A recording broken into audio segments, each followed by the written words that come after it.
Hello everybody, welcome to the stream. I must match my avatar for today. I'm SM SithLord underneath all this, and this is the twice a week stream here on where you're watching. Thanks for joining me, and today I'm going to start creating something to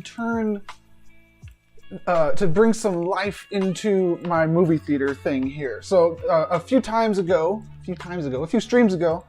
I created this theater web world on the stream. It was one of the earlier web worlds that I created here on the stream. And I have a lot of cool videos, but what else does, like in here I have the Cinemark, like old retro, I could hear that. I didn't want to come through my mic. Retro theater animations and stuff like that, and a bunch of other videos. Okay, but what else does a movie theater have? Normally it has games. So today, and maybe the next stream also, I'm going to be working to create a game that will be running inside of the world. So I'll tune into this real quick to show what I mean, because it'll look like what I'm talking about once the next game starts up. So instead of watching a live stream of a game, I'm talking about a game that you actually play there. Now, I don't think I'll put it on a wall. I think I'll put it inside of like an arcade cabinet, or maybe giant on the wall, but like an arena wall, like it's the Wizard arcade tournament or something like that. Because big screens are cool.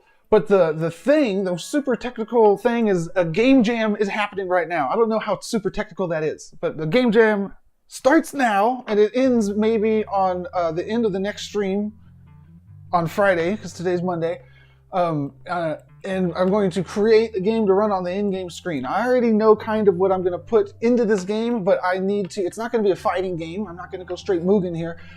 It's going to be a game that I will put in my movie theater here on a screen, and other people will be able to put on in their parcels on their screens, and we could all play this mini game. So it's going to be designed. I'm going to design it right now on the stream, by the way. That's why I have a blank HackMD ready to go. It's going to be designed such that, and as I'm sharing this with you, it's also kind of the first time I'm going over in my head, because this is a game jam, man. This isn't planned stuff here. So I'm about to plan it right now. Since everybody's going to be using this on their parcels, on their walls, or in their arcade cabinets, or on their giant screens, wherever they're going to be putting it, I want them to be able to customize it. So when they put it on their parcel, on their wall, it could look different. Like they could pass in their own images or their own GLB URLs or something like that, so they could customize this game as they put it on their parcel to make it more meaningful to them. So here's the thing. Let's do it. It's going to be a top-down shooter. A top-down shooter reminiscent of things like Raiden Jet or 1942. Let's go with that one, because that one's more simple, because we're game jamming this. So it's got to be simple, it's got to be quick, and then go on from there, expand from there. Top-down, you're going to have the player ship. It's going to be shooting bullets. Okay. In addition to shooting bullets, it's moving around. The camera is attached to it as it goes through the terrain, or the terrain slides by. Okay. What else? There's ships. There's ships that come and you shoot them. They shoot at you. You dodge them. You need a bomb. So in addition to your bullets that you shoot, their bullets that they shoot at you, and then I also need a bomb that you press to blow up everything on the screen, and a health power-up. So I need a bomb power-up and a health power-up. And a boss. We need a boss. So the boss could be like a big carrier ship, a big ship that comes and then shoots out little ships. While you're shooting all the little ships, it's shooting bullets at you too, and you got to shoot it a whole bunch of times, and then every once in a while it shoots out a red ship that when you blow up, it leaves a power-up. So that's going to go into the power-up system. That hopefully is the extent of the power-up system for now, because it's a game jam, trying to get it done super quick and then expand from there. So then, after that, I would have a game. If I had all that in there, I would have a game minus some menus like select your ship or something like that. But I wouldn't have a terrain. I'd be flying over a grid, a grid like this. So then I could think about that then. So I'm going to try to do all that, just flying over a grid, and then I could think about what to replace the grid with later. Now check it out. This isn't. I haven't even said the cool part yet. So what assets do we have in this game? Okay. First of all, what's this game going to be called? Space Wars is a name of a game. It's not too original though. So I think Somnium Space Wars would be cool. Maybe Somnium Web Space Wars. Somnium Web. How about something like Space Game? I'm sorry, man. I'm sorry. I've just been conditioned to not have a sense of humor when it comes to naming things, naming variables, writing comments. Never have a sense of humor. Just write it like whatever you write is just going to be what it is in the end. So for now, we'll call it Space Games, kind of going against what I just said there. I'm just going to keep it super generic, and I'll figure that out later, because I don't want to spend a whole bunch of time thinking of the perfect name, because trust me, I could do that right now and spend the whole 2 hours just trying to think of different names. So, moving on from that, TBD, how about there? No, it's okay. That's just a working title. Don't stick me to that name. So, what assets do we have? We got the player ship.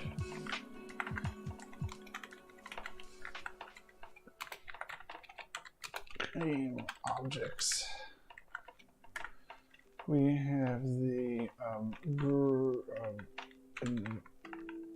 we'll call them levels. We have the level environment, levels environment, which will be a grid at first.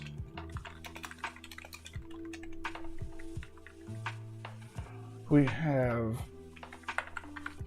player bullets. I want a bomb. I don't know. Maybe I'll have to cut this if the jam runs tight.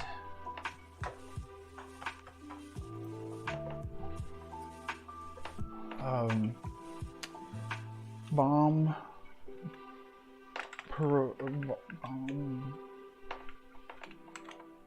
Model. I'll just put the word model. I mean, player ship's a model too, but okay.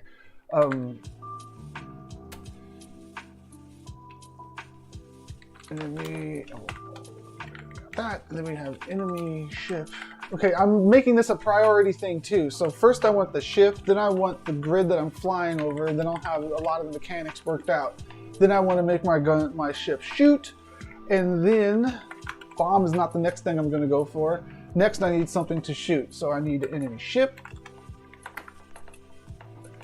enemy bullets, bullet impact, ship explosions. It's not a game unless I have these things. So you need to damage a ship with little explosions, and then you need to destroy the whole ship.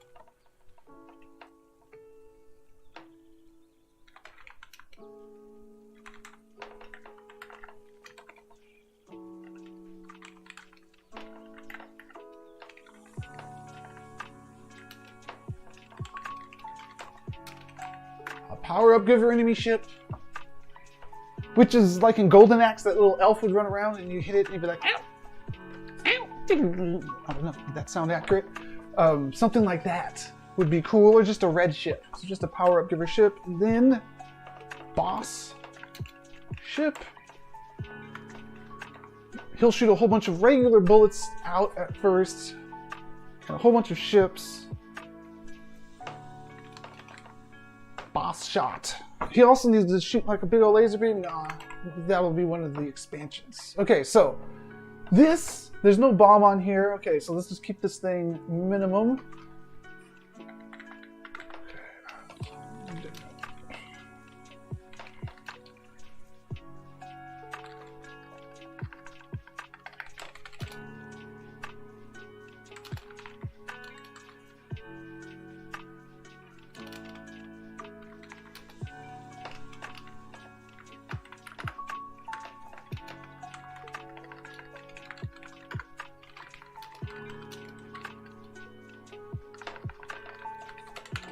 I'm not writing a promotional article here. I'm just writing a technical description of what the gameplay is. It will be more fun than it sounds, but just bear with me.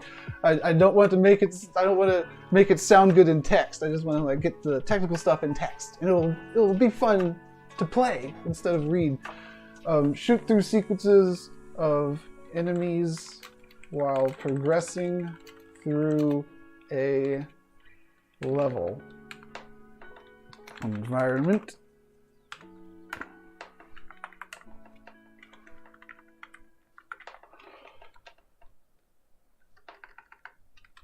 Collect power-ups.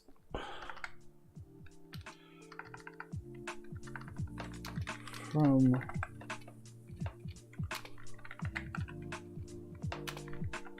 ships.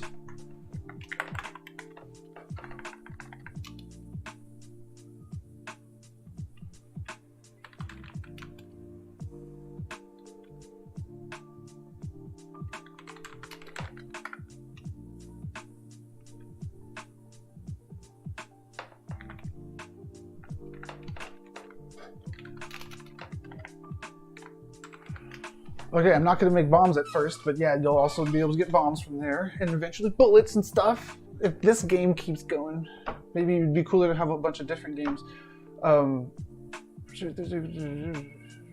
Collect power-ups and health from special enemy ships. And then fight the boss.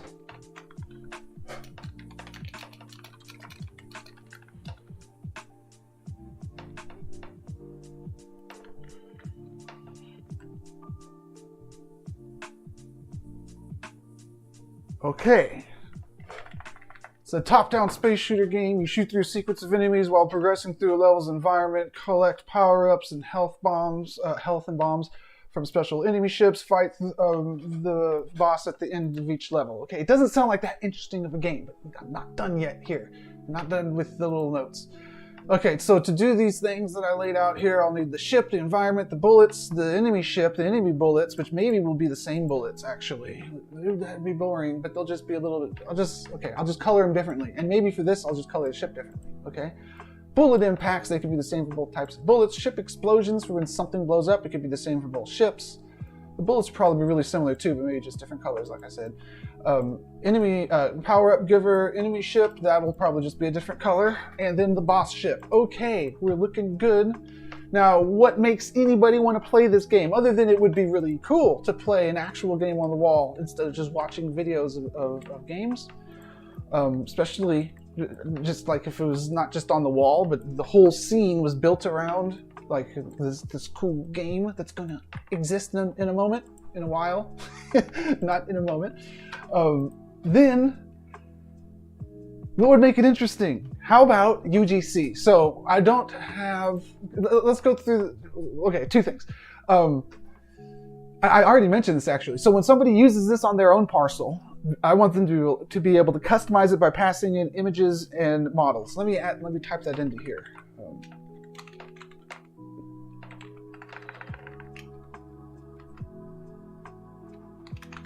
I'm going to call it UGC customization because it's not the kind of customization that you would normally build into a game where it's like, oh, I'm going to make 20 variations, not 20, that would be a lot of vehicles if it was a racing game. I'm going to make, what did Rush have, like 6 variations of a car, and you'll be able to customize it with different colors and different sized tires and stuff like that. That's cool, but that's making an entire game, and you have to have that's a lot of assets to do all that, and it's a lot of work. So my objective here is to make it so people can, when they put this on their parcel with the URL for the game, or the space game here, they can add $UGC. I'm kind of thinking through this while I'm talking to y'all, so bear with me. Player ship equals a GLB, and then that GLB that they pass in can get loaded and put into the game that they have running. Like when you get into the game, you'll be that model, whatever it is, on there. So that's the goal. Now I'm just thinking, what's the best way to achieve that? But before that, I'm not achieving it yet. Let me write that down. UGC customization.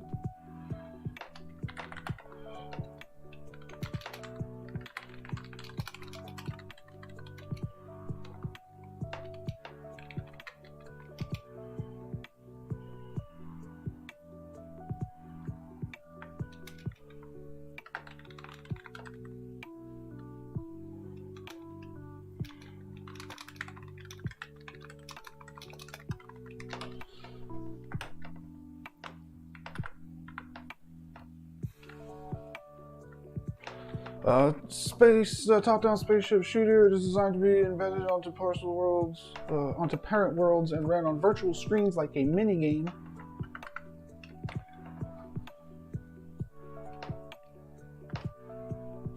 The parent world can pass in UGC customization, URLs, customization parameters directly in the URL.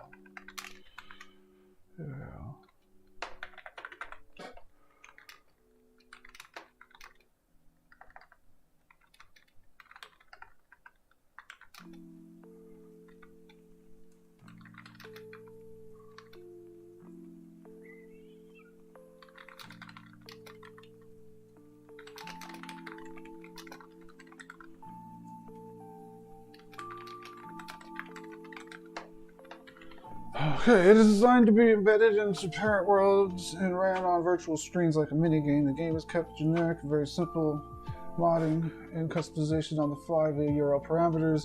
The parent world can pass an UGC customization parameters directly in the URL.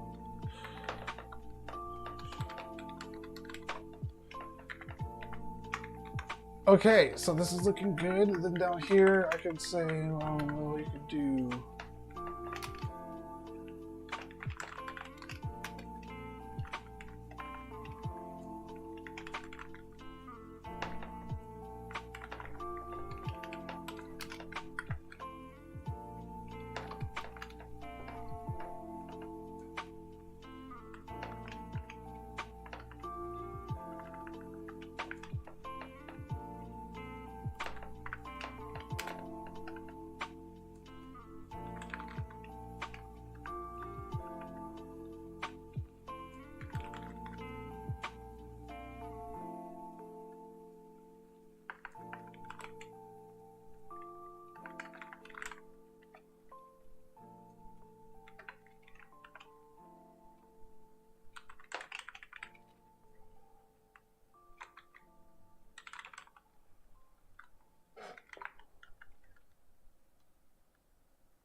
Okay, this is going extremely well so far, even though it might not look like anything's happening.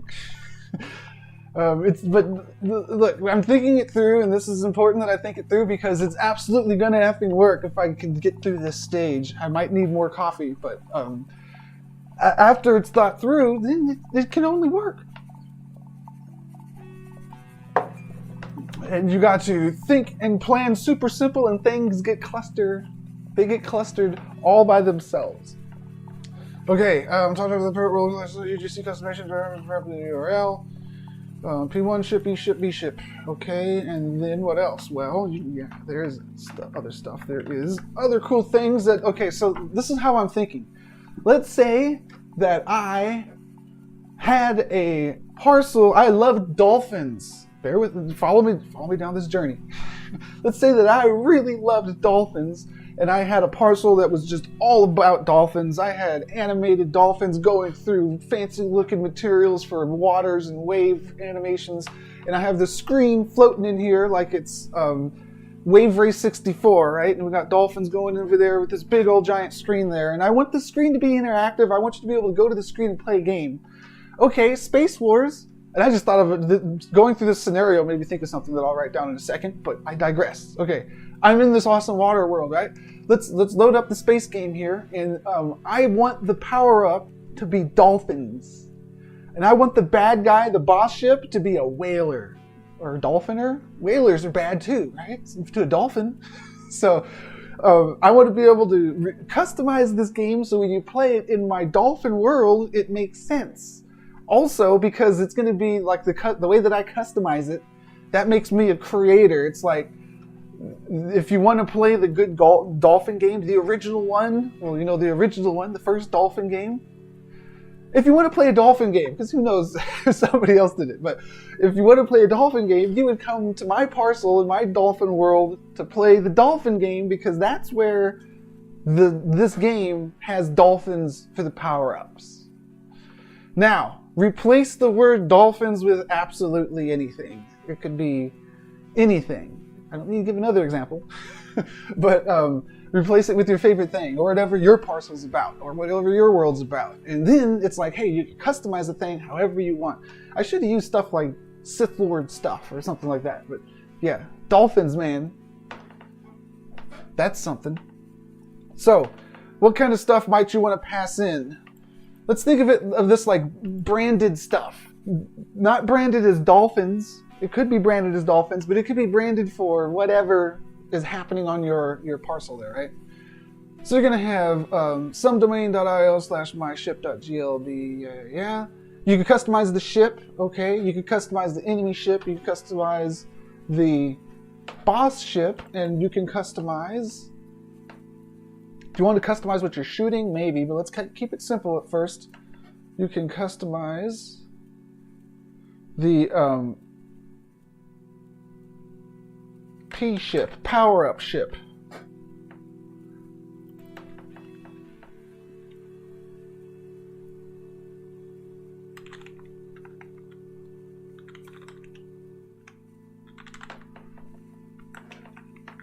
Okay, and I forgot to put something on this list. See, it's good to think it through because it's not on the list. It's not thought through.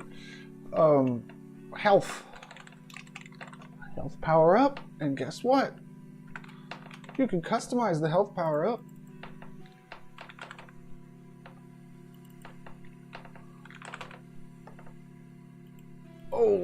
Oh, dang. How about bullets? Bullet power.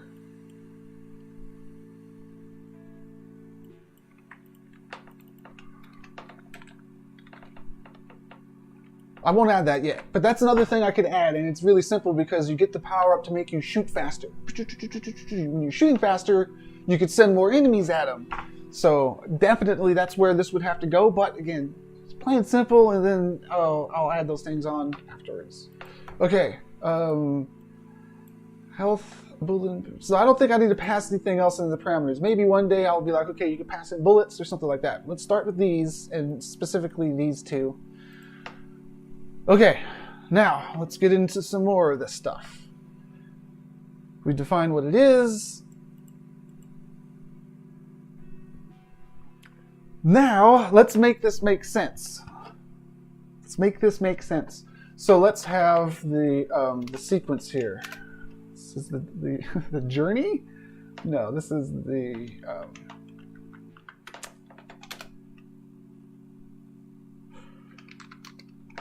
I'll just call it the game sequence. And the game sequence goes 1,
Okay, prototype targets KB only. Should add touch controls next so people can play it on phones. But we'll start with just prototype targets keyboard only. Okay. That came up in my head for some reason when I was going through the game sequence. Oh, because you're going to press start. It's like, what are you pressing start on? All right. Game sequence. This is the sequence. Oh, wait. 1. User walks up to the screen in a, what did I call it? Apparent world. User walks up to the screen in apparent world and interacts with it, turns it on, clicks on it.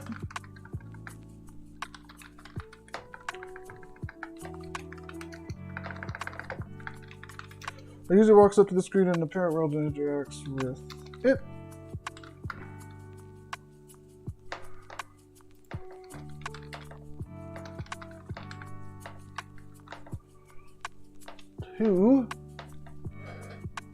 Okay, so it's loaded on the screen. Does it say press start? Let's see. It's loaded on the screen. It's in attract mode eventually, but I'm not going to put attract mode on there because we're going to go straight to the game here. Okay, so what do they see? Loading screen. Or let's see. It loads in quickly, or it's already loaded. I got to put a track screen over there. Okay.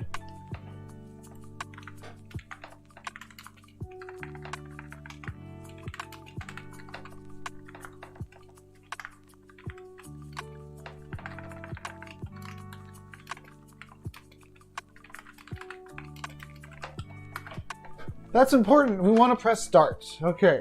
When we press start,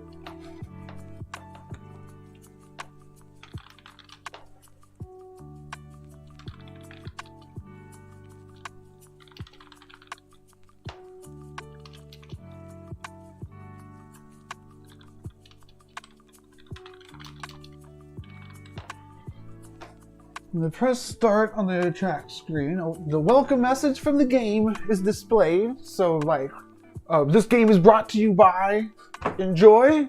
And then like bad dudes. It's like, this part could be customizable actually. Oh, that part could be customizable. So the people that are passing in the dolphins could also pass in a sentence that gets shown in the game. That's the sound of text being printed to the screen. And that would, they could customize that. And that would be really fun to customize. So let's do that. So instead of instructions, let's make it story.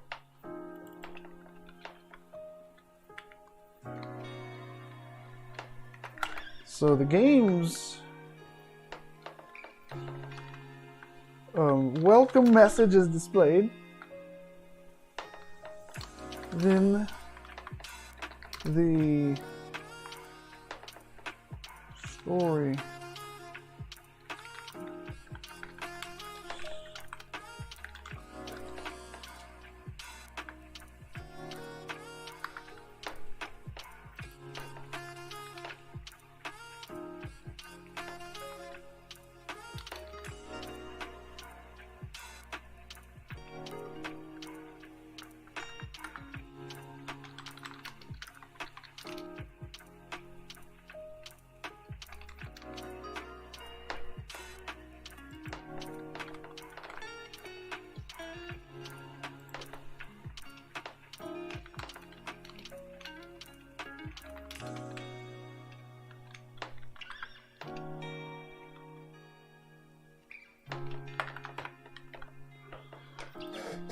Look at this. See, this is why you start simple. And then, because look at all the extra stuff that I've added here just trying to go through this game sequence.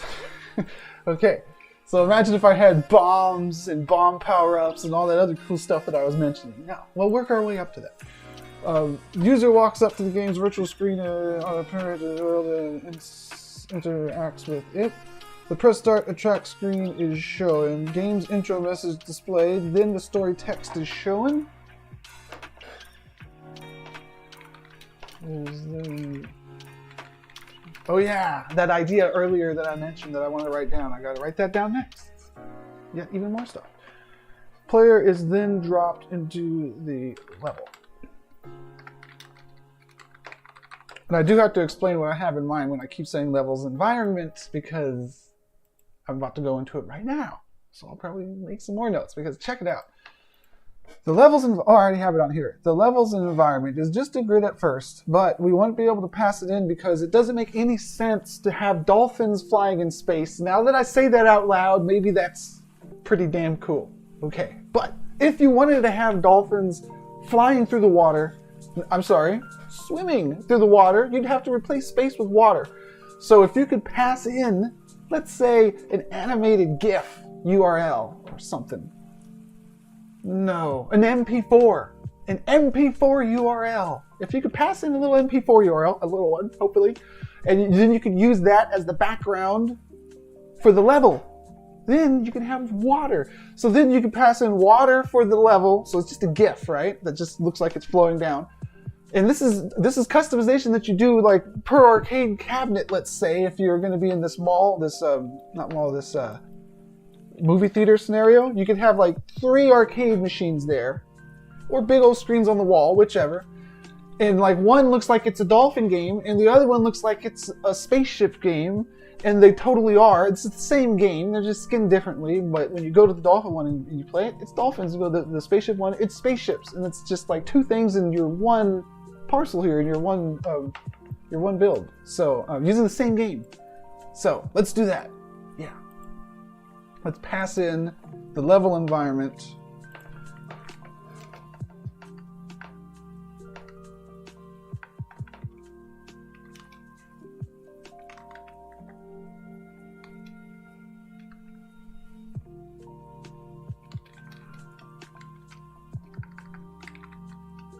Only an MP4 or an image, because those are easy to play on a video texture.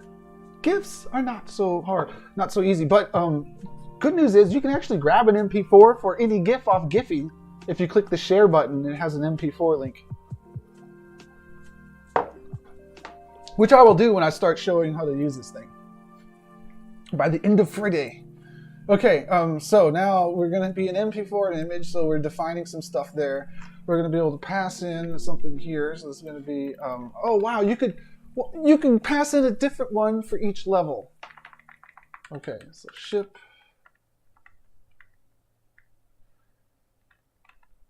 This is what I mean by that. So this one is going to be level.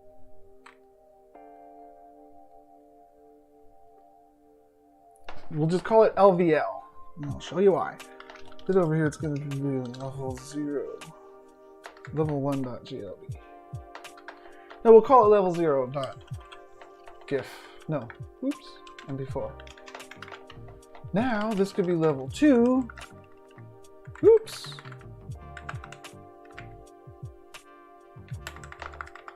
I'm not going to start my array at 0. Don't hate me. But look, this is why I'm not going to start my array at 0, and why my first one doesn't even have a number. Because I want normal people to be able to customize this thing. And normal people don't count from 0 as much as some of us like to. So not only am I not going to start counting from 0, I'm going to not even have a number on the first one. So if somebody just wants to do the bare minimum and pass in the first one, they don't even need to know about like a number or what to start from or anything. They'll just pass in this, and then it'll be like, hey, now you can pass in level 2 or level 3 also, and then cool. And if you're one of the people that likes to count from 0, you should be able to count from 1 also, bro. So get good. Come on.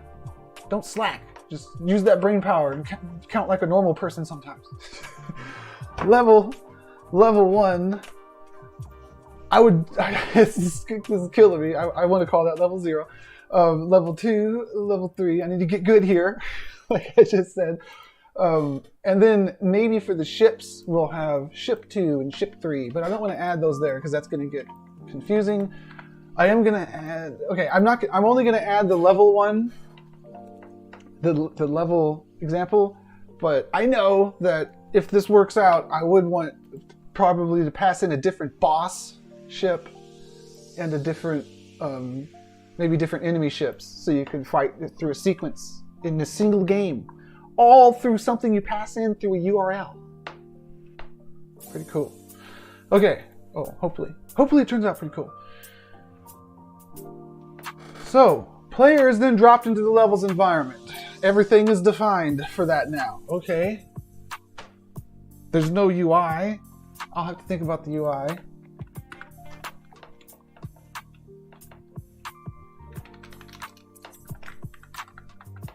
A scripted sequence of enemies are dispatched. Scripted waves of enemies are dispatched as the player travels up the... They travel up. They're always traveling up. This is kind of like that game in the arcade cabinet in StarCraft 2. In StarCraft 2, in the bar, you could go play. It's like a whole game that's kind of like this, but not customizable. Scripted waves of enemies are dispatched as the player travels up the environment, and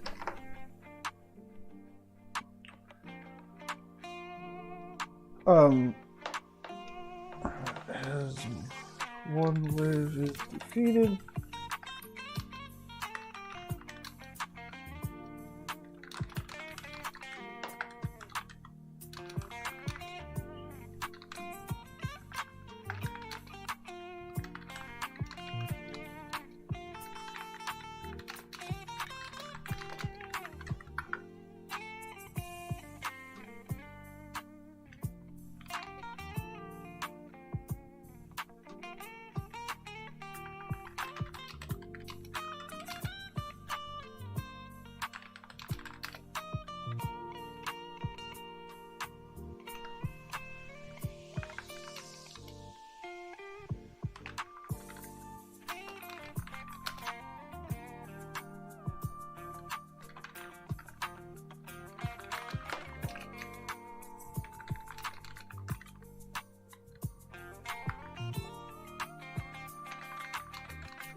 Look at that! I should be a professional video game dialogue writer. I got a story for all the first 3 missions here. It could be the exact same ships each time, and if I just passed in a different MP4, it would be the same invaders. One would be in space, image MP4 flying by. The next one would be like some asteroids or something, also in space when you're trying to intercept them. Maybe like you see Earth in the GIF or something, the MP4. And then the last one could be like a flyover of a city where you're actually fighting them over the city. I'm taking inspiration for that from that motorcycle game, Loco Cycle, which was an awesome game, but they had a lot of sequences where it was just a video playing in the background and you were fighting, shooting stuff. It was awesome. So this one's going to be awesome too. And people will be able to customize it with their own story, their own MP4s. Should be good.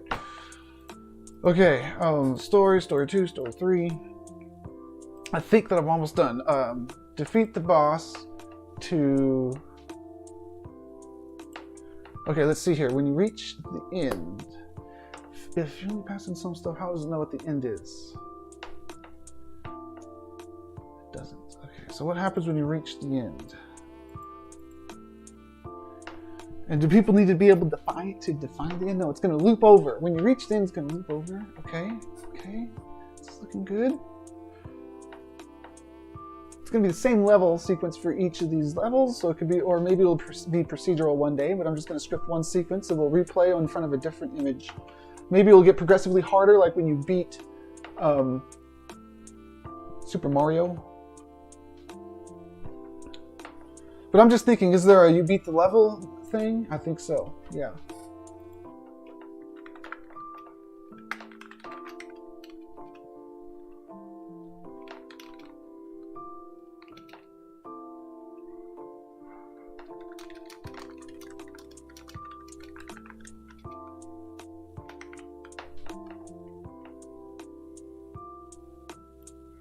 That could be a default thing.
Okay, if you beat the last story of a multi-level game, it's going to say the world and the galaxy are now safe, but a new challenge has emerged.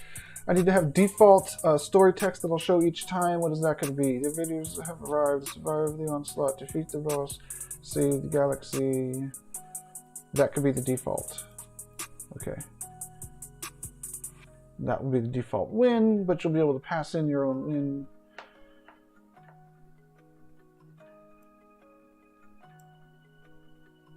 We'll call it beat.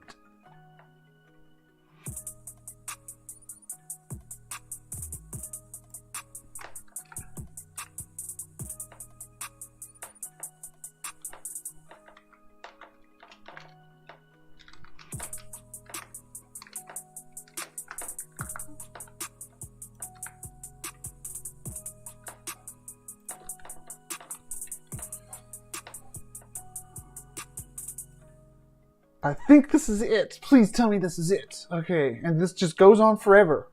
It's that kind of game. I think this is everything that I need.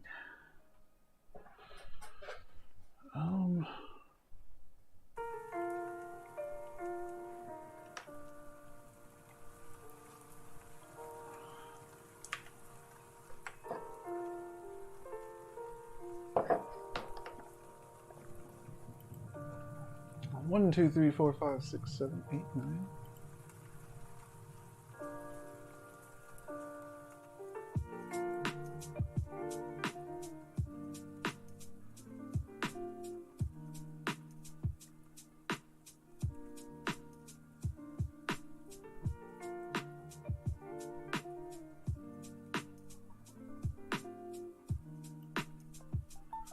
High scores table, right?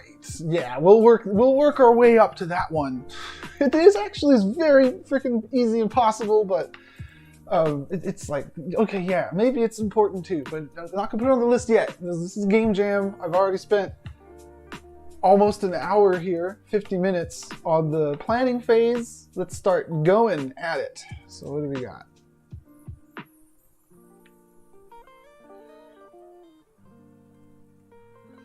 Where do we start?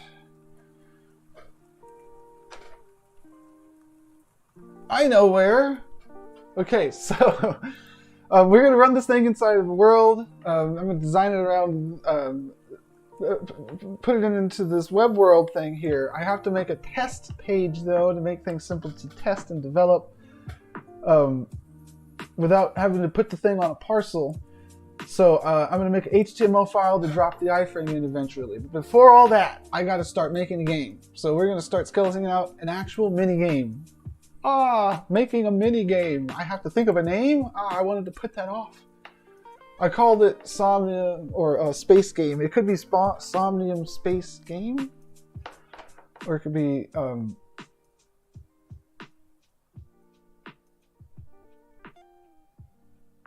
Oh, I got an idea. We're gonna call it some space game. Some space game inside of Somnium parcel. Okay.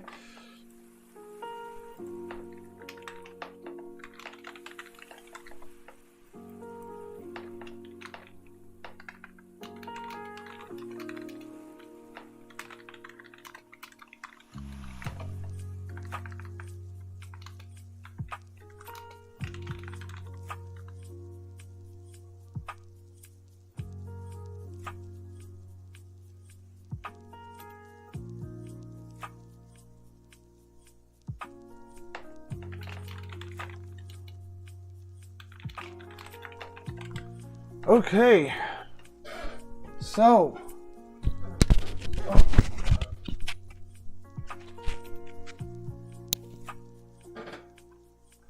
here I'm going to add another section to this. This is going to be called interop. This mini game should be able to run in any iframe anywhere. The most things in it can be customized through self-hosted, through URL parameters, but the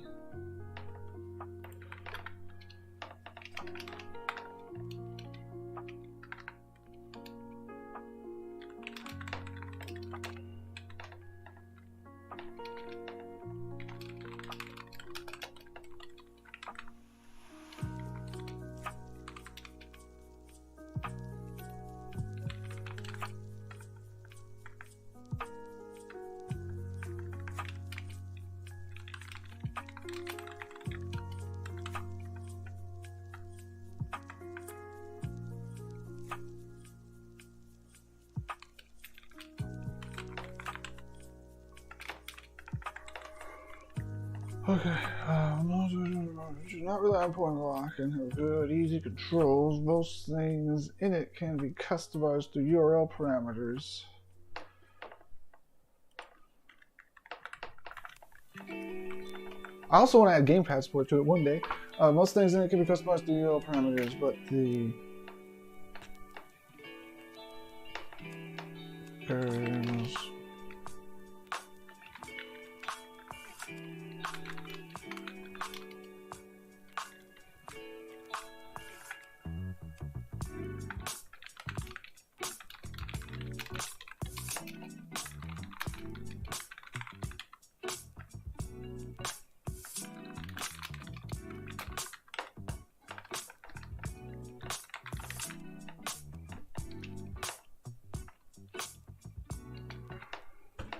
most things can be customized through URL parameters with the game's welcome screen access. The game's credits should not be customized. Okay, so here's the thing. Interop's got to make it's got to make sense. It's got to make friendly sense, right? So this game is going to be really cool, and everybody's going to be able to use it in their Somnium web parcels, and they'll be able to customize it and all this cool stuff that I mapped out. But even more than that, okay, we're going to be interop here. We're going to be friends with everybody because any game that supports iframes, anywhere that supports iframes on the internet, or even standalone stuff like Somnium desktop VR client, it supports anything, also anything that you can load in iframes, but there's web browsers in there. So anywhere, and other games too, right? Anywhere that you can have an embedded game like this, you'll be able to use this game. And this is a challenge because a lot of games don't allow themselves to run in virtual screens on the internet. Believe it or not, you could go and find a whole lot of games on the internet, like mini games, right? But they don't allow themselves to run on in-game screens. And the reason is they want to display a whole bunch of advertisements everywhere in order to pay for their server bills, to serve the game and have their website and make it do any of it, right? So they don't let their mini games load inside of iframes. So it's really hard to find a cool game to put into a virtual screen like this sometimes on the web. This is really more of a web problem than, because on Somnium's desktop client, it's a full-on web browser. So you could load anything there and any game would work there. But when you're doing stuff on the web, you're kind of restricted, you're kind of limited to what works on web in the web metaverse, right? And so you have to use these iframes that are in there. And like I just described, a lot of mini games, they don't even let it load. So it's a problem in the metaverse community, the web metaverse community of, hey, I want to put cool interactive stuff on my wall and I can't do it. So the reason you can't do it with all the cool games you could find with your Google search is because it has to make sense, and making sense to them is literal, like with the CENTS, because they have to display all these ads. Now, the game that I'm making is not going to display a whole bunch of ads on the sides of the screen with the little tiny game in the middle, because that's not a good experience. The game that I'm making is going to be a wonderful experience that I myself am going to be playing all the time and customizing it and laughing at the customizations that I put into it, okay? So that's number one objective, is be good, be fun, be something that I actually want to play myself. Another objective is be super customizable for everybody. So no matter where you're embedding this URL, you can pass in your own GLBs for the playership, for the power-ups, and customize it to fit you. Maybe I'll even add something where you could customize an image to load as your URL, or as your splash image or something. Maybe that might be cool. All right, and so that would be super customizable, so people can make it fit into the parcel. That's one of the objectives. Now, in order to be like, okay, this thing is so generic that it loads even in other games, it has to make sense, right? Because I'm not displaying ads all over this thing. So I'm going to put a created by during the Somnium Web World stream, or something like that. Created during the Somnium stream. You could by SithLord or something, or you could check it out over here at this parcel. It's going to be like the credits. The welcome screen will be the credits, and with that, hopefully is not too annoying, right? Because that's less annoying than having ads everywhere, like when you try to embed stuff that you just search up on Google.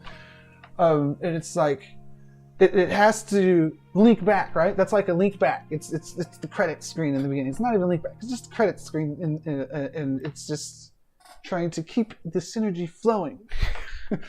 So I would appreciate it if people don't, you know, hack out the loading screen logo and stuff like that when this game is finished. Because ad block ad block is cool, but this isn't an ad. It's just a credit screen, and stuff has to make sense. So with an S, you know, S-E-N-S-E. Did I spell that right? So that's what it's all about, and that's where the interrupt comes in. This game is going to work everywhere. You'll be able to customize it everywhere, and it's going to promote Somnium in the credits. Okay, so plus, you know, it's going to work great on Somnium parcels. So it's going to look not out of place at all. Anywhere, hopefully. If I do it right, it's not going to look out of place anywhere, and it's going to be customized wherever it drops into. So, let's do this stuff. We're ready to look at Play Canvas, finally. We're going to be building this in Play Canvas. It's going to run on the screen, so I don't need this until later. We're going to be doing the next several hours of developing in here. Now let's look at what kind of top-down games we got in the tutorial section. We got basic audio. We got a crash course in making a game.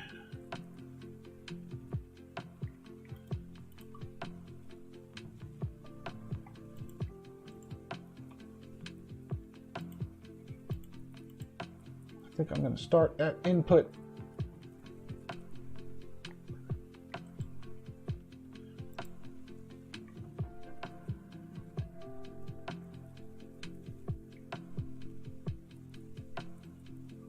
Wonderful. I like it. I like the design of this, how they're approaching this. Okay, so I made a new project called Somnium Space game. Oh, I forgot that I named it that. That's so cool.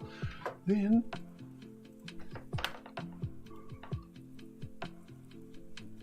we're going to start getting good here.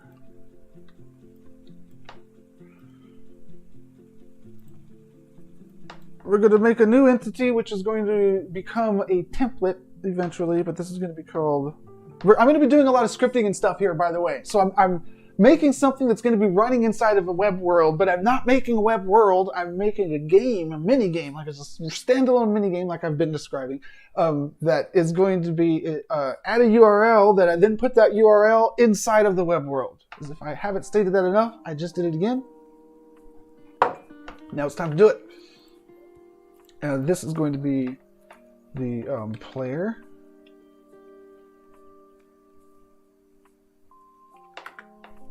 Yep. And the player is going to be represented as, let's see here. So the ship, the GLB that people pass in, this has to be I want it to be super simple to customize. It's just going to be a model. It's not going to expect anything from the model. In fact, it's going to try to automatically size the GLB to fit within the bounds of the ship. It's going to be like that. Maybe that'll be an option that you pass in eventually, and the resizing won't be in there right away either. But that's how that would make this work, because you want people to just throw any GLB at it. People that don't even know Blender, right? So they can't rig it up, they can't scale it to be the right size. We just want them to drop it in there and it works. We could do that as long as we design things to be simple enough.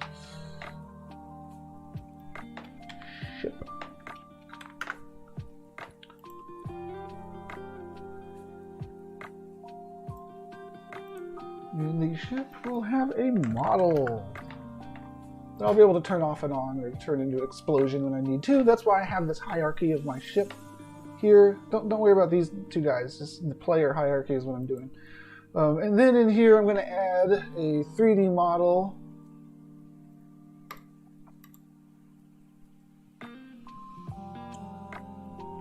that is cone. And this is going to be where the GLB drops into, but okay, actually, what is going to be dev? Okay, what dev helper is I want to make a cone that illustrates my guy. Maybe I'll make it a capsule, but I don't want it to be part of the actual game hierarchy. I want to delete this later because I'm going to put something else in here, and I don't want to rotate. See, I'm going to rotate the dev helper. I didn't want to rotate the entity. Oops, did I click refresh? I clicked refresh because I was trying to click rotate. It's the same icon. I don't want to rotate the actual model because the model, maybe the rotation will have to be passed in if it is the wrong rotation, if people aren't going to open up Blender. But I want the model to, by default, be upright. So I didn't want to rotate the model, just my capsule. Okay. And then I'll have a certain bounding box here eventually for it.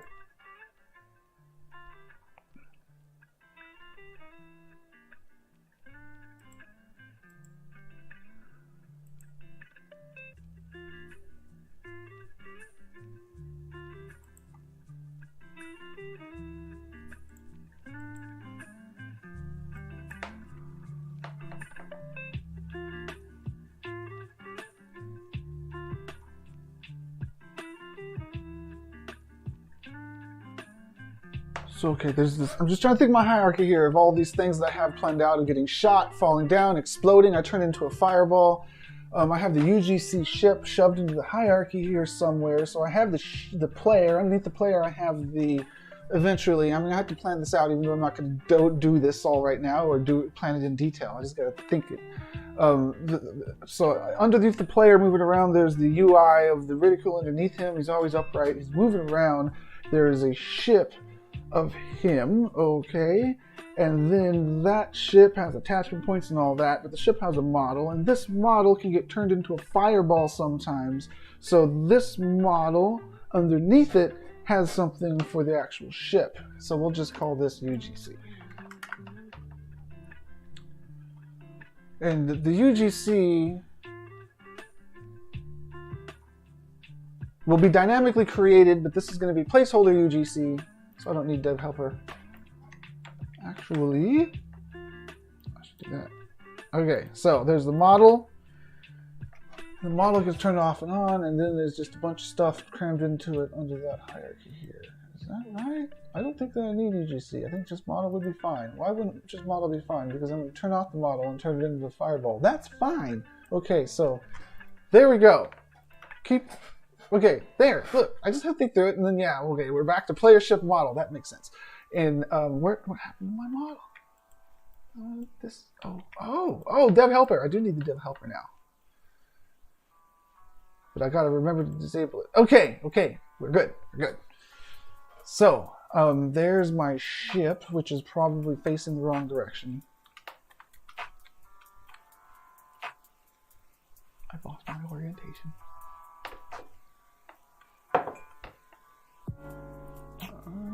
Okay.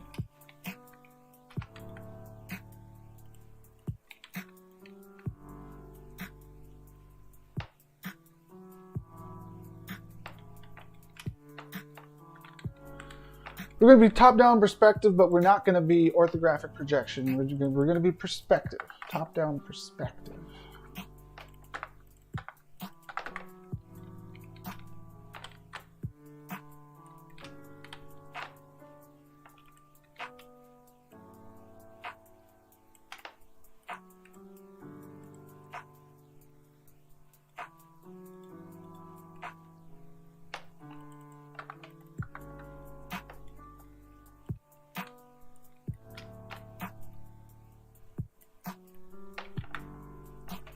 Okay, now I gotta think. If this is meant to be embedded in other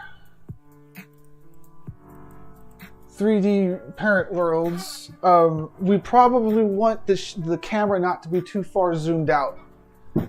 More zoomed out than this, but not too far zoomed out, because then we're not going to be able to see things if it's like a little screen inside of a bigger world, which is usually what it means to be inside of a parent world. So do something like that.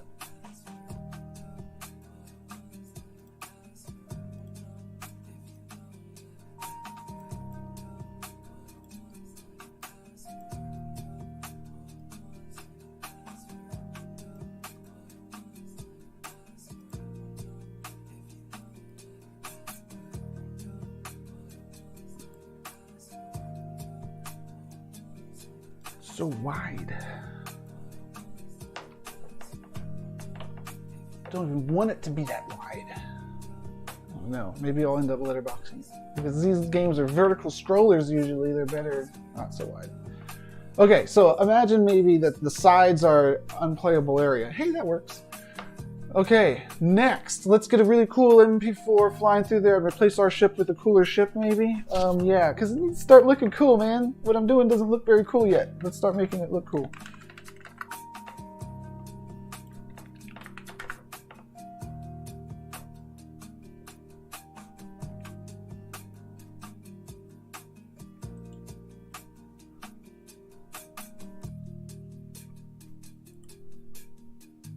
Wow! Wow!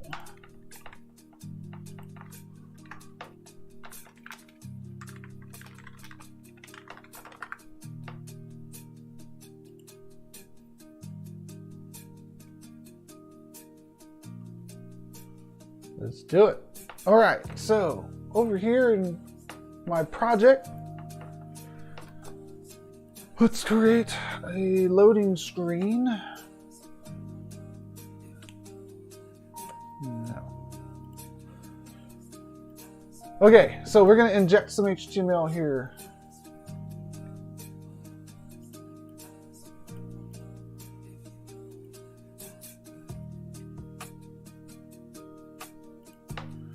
So here's the example project on how to inject HTML.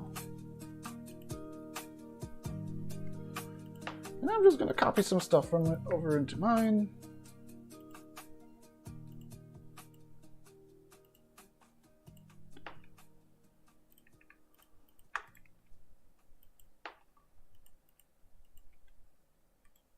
It's the first assets I'm putting in here. That's cool. I like lowercase myself.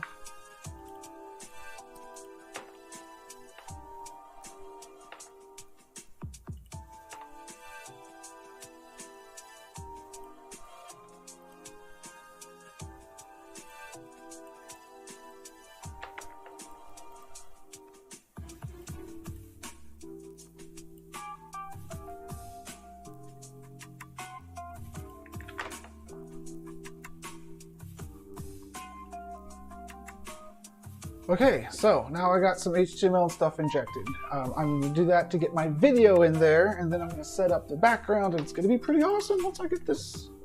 I'll be able to see my MP4 in the background. It'll start looking like a game, a little cylinder game, even though I won't be controlling anything. So let's edit what's in the HTML, and I want to use the embed code. So I'm going to do this thing here.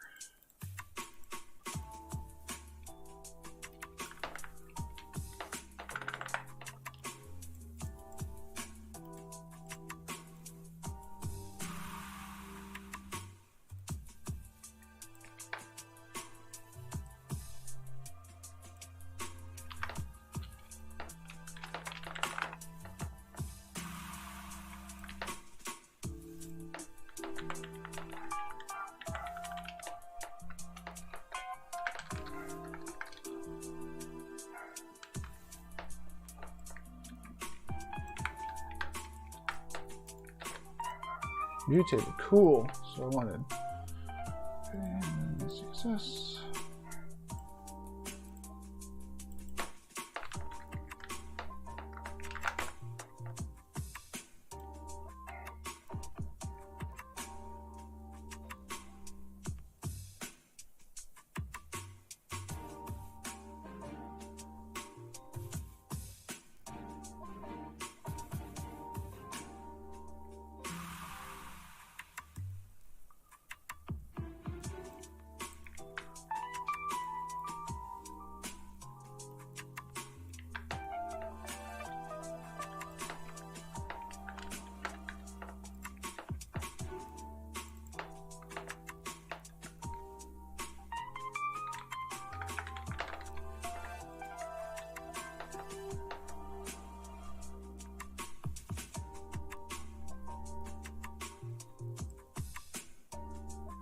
Interesting that they are anchoring to the bottom right instead of the top left.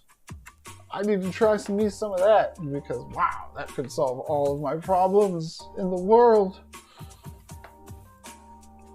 Fix all the difference in the world. The UI, I don't actually want to do anything in my actual UI. So I could comment most of this stuff out. For now, I will have UI later for like the touchscreen controls, which I would need to make this work on phones.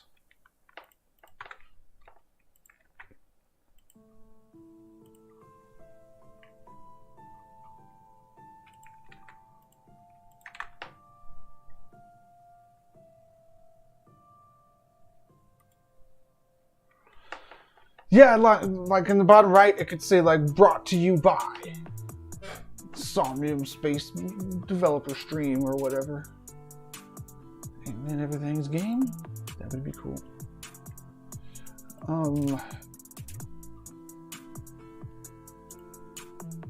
But the game's gotta be freaking cool. So let's get this video in. How come I don't see my video? Because I have it here and there. But it's not dot, it should be like that.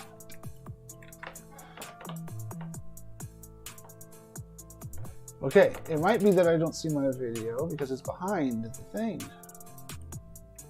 Maybe.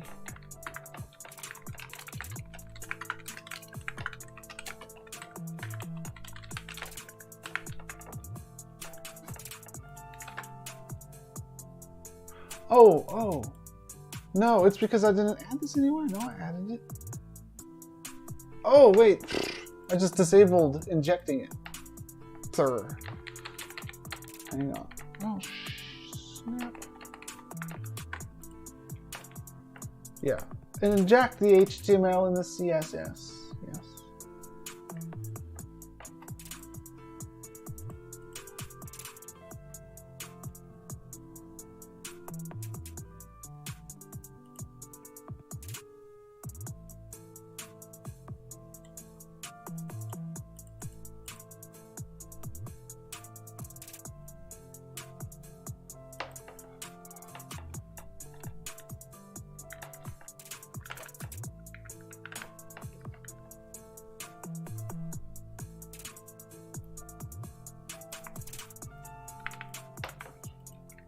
There. Work, spirit fingers to make it work. Come on, come on. There, it's almost working. Oh yeah, all right. And then we want this to be behind the play canvas. So how do we do that? Easy, is it? Is it? Yeah, sure. Why wouldn't it be easy? Z index here, we'll make it 1. We'll make this one Z index 0. I don't know if that's valid, so we'll do 1. And then the other thing is Z index 1. So let's make a loading screen, which is cool. I do want to replace the loading screen.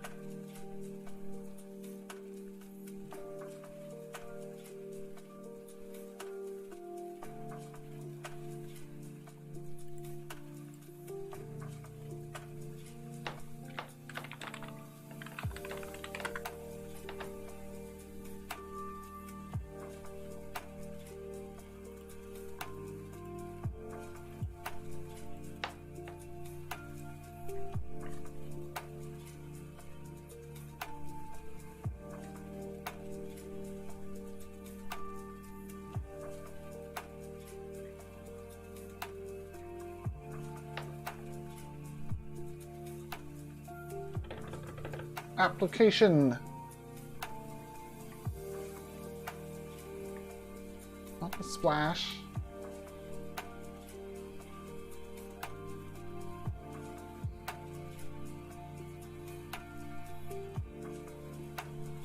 Where's the application canvas? I gotta set this thing. Come on, Bruce. Do I have to get it myself? I gotta get it myself? No way.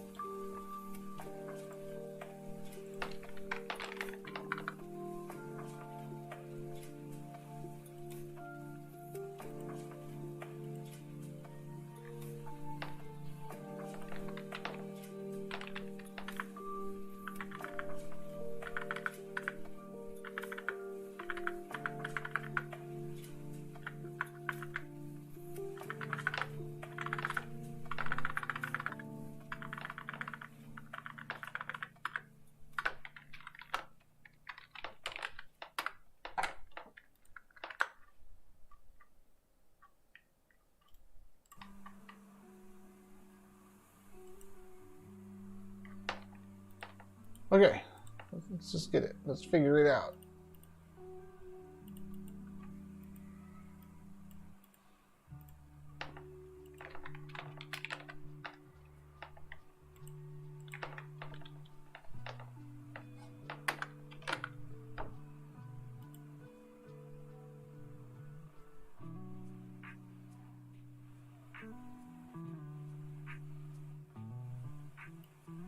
It's called application-canvas. I should have known. That's why I was calling it that, because I knew that. All right, then over here, I just need to set that in here.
You know what? I don't need to do any of that. I just need to do one thing.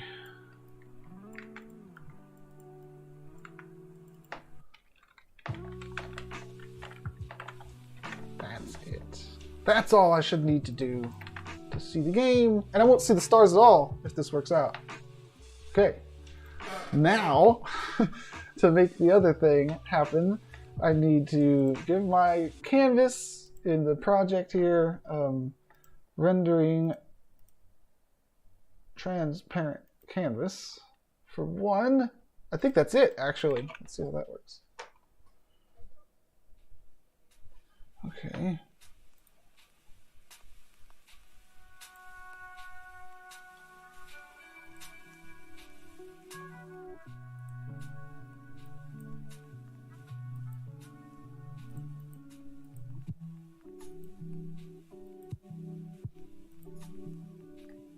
It didn't work.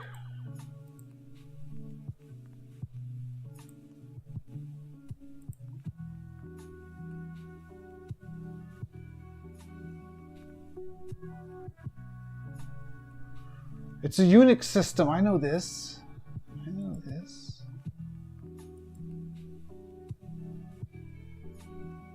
I did my camera. My camera.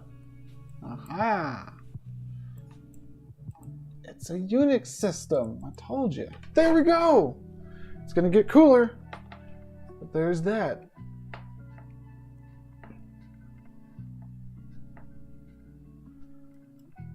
Okay. We're on our way now. Now let's make this little thing so I can move it left and right.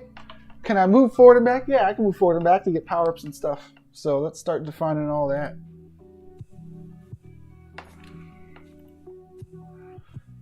So that's going to come in with the keyboard input, which is, I think I started it with that. How did I start blank? I started blank, didn't I? Let's copy in basic keyboard input here. The keyboard handler, yeah.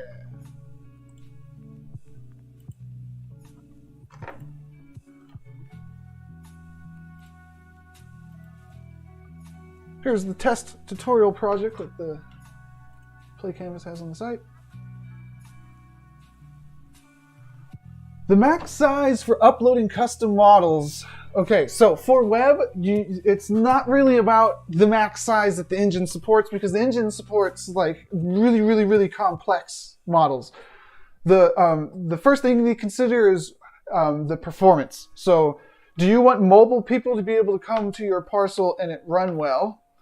And if that's the case, that's going to be the top consideration of everything. You're going to use like 512 by 512 material textures instead of 4K, 8K. Even though you could use high resolution stuff, you can't if you're going to target mobile people. So first thing you decide is, are you targeting mobile people or are you targeting gaming PCs of people visiting in the browser. So if you're targeting mobile people, the lower the better.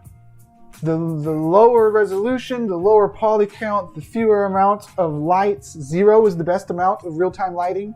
So you just want to go the lower the better, because people have a wide spectrum of phones. Some phones are really bad, and you're going to get people that just can't run it, no matter how well you optimize, because it's just a whole spectrum of phones.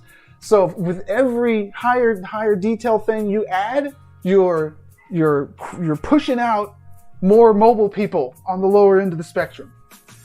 So lower the better when it comes to mobile. Nothing more than, well, hardly anything more than 512 by 512 textures. Hardly anything more than a diffuse and a normal map. Don't use all the other things if you're targeting mobile people. If you're not targeting mobile people, pretty much everything can work in Somnium here. And you would want to go to test your GLB, let's say, you would go to Play Canvas GLB Viewer. You would just search for that. Now, this is the viewer. It's like an app. It's not like the scripting or examples or anything like that. So don't find the wrong thing when you Google search. When you're trying to find the playcanvas.com/viewer, you can drag and drop your GLB into here. Maybe FBX too. I've only tried GLBs. And you can even enter it from a URL to test it out. And then you can view it in the world there to see if it works. And pretty much everything will work. The thing is performance. You don't want to lag your visitors down. It's a huge concern for mobile people, but you definitely can lag people down on even a gaming PC if you don't work within the constraints of not being super high poly, super high resolution textures, super amount of different material layers like emissive, displacement, and all of these things, the AO, specular, all stacked on. And also the other thing you want to stay away from is lighting. You want to stay away from real-time lighting like it's the plague. You want to bake your light, if you're targeting mobile, you want to bake your lighting into your model to be optimized.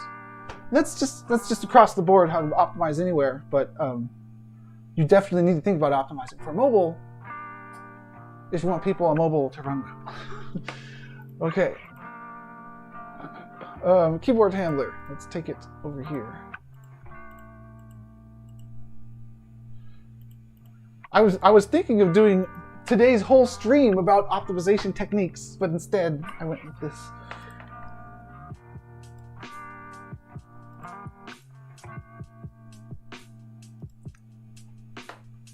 Okay, so in this tutorial, what is it? I rotate the thing like that. Cool.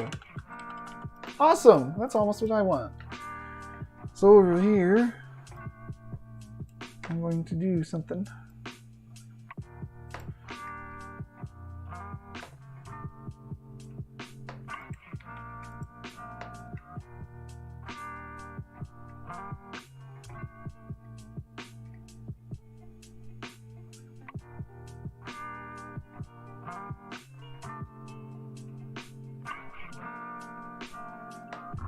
Excuse me. Okay, I don't want any of these. I just had to analyze this script so I can rip everything out of it.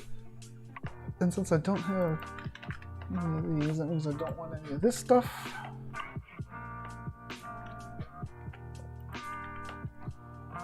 That means I don't want any of this stuff.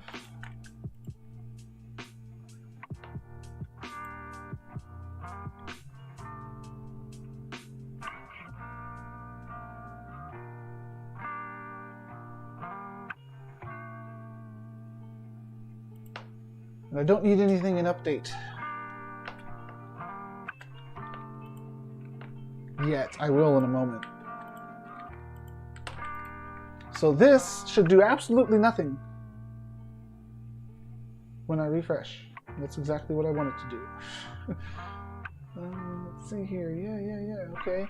Then I go. Oh, it's still saving. Save.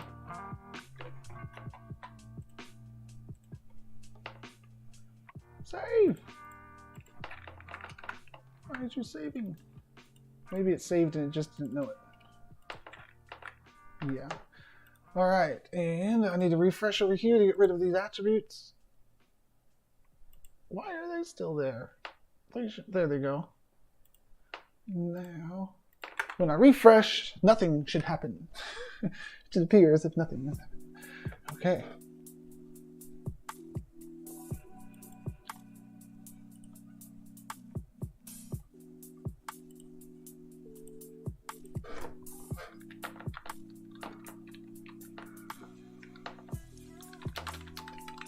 I wonder if you could play an MP4 backwards in HTML.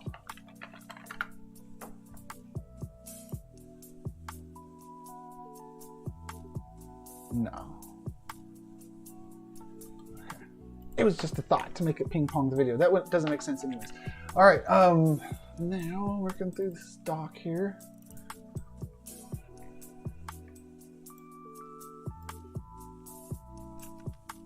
Keyboard, we're gonna make the little thing move side to side. All right. So here's the keyboard input, and then on key down, do that on key up here. But no, I want to send the impulse here. I want to send it pressed, and I want to send it when it's down. No, let's just grab it when it's down. When it's up.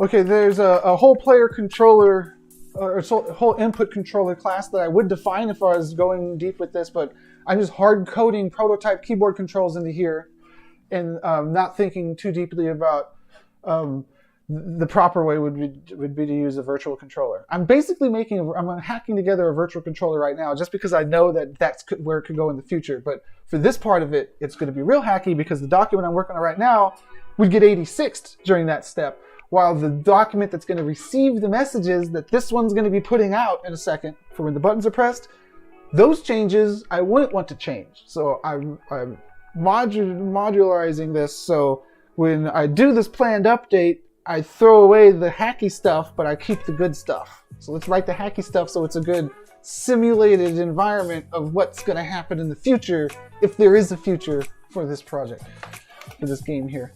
Let move left key equals. So with that said, I'm going to make my own little virtual controller, and I want it to be able to take multiple keys as being left.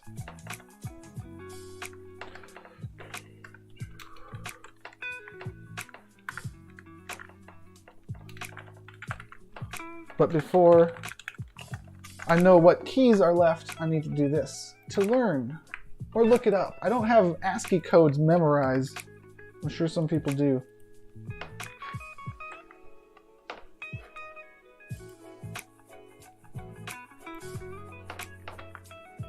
Okay, 37 and 65 are left.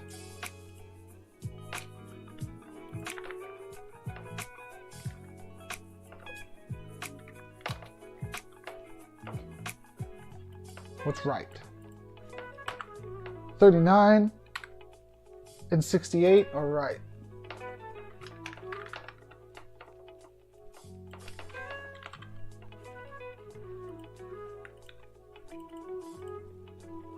$39, 68.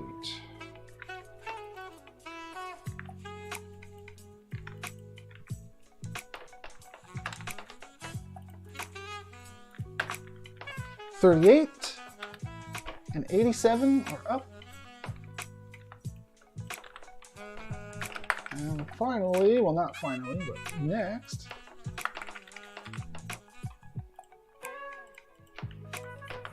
$40 and 83 are down. How about fire? What's fire going to be? Spacebar. 32 is spacebar. Or what else could be fire?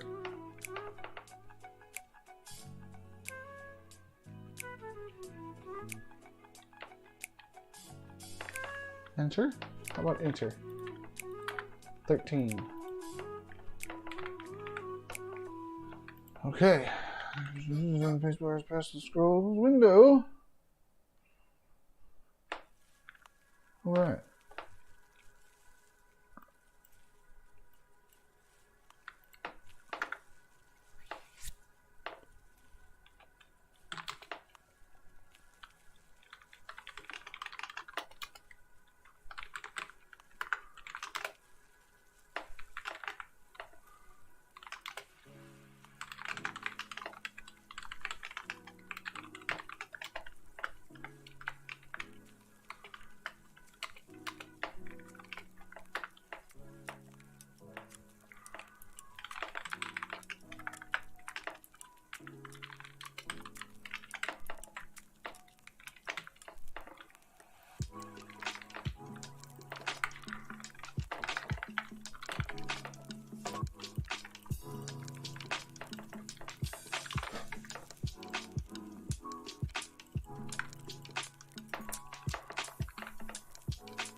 Don't need to save lines. You're not saving trees when you're programming.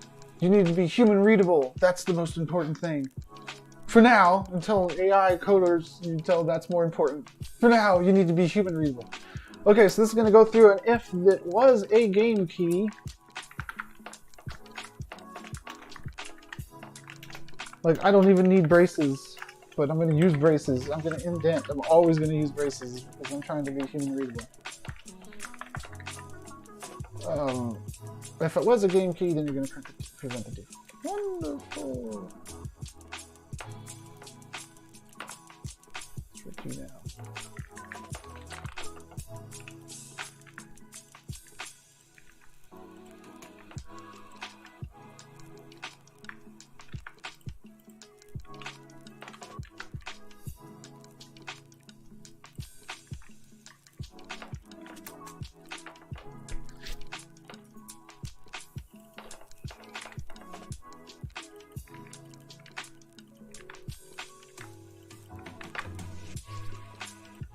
Okay, so now, instead of printing gibberish and capturing my buttons even when I was trying to press F12 and Control R, which this app was doing a second ago, it's not going to do that. It's going to say when I'm pressing move up, let go of up. Oh, it's backwards. It's backwards.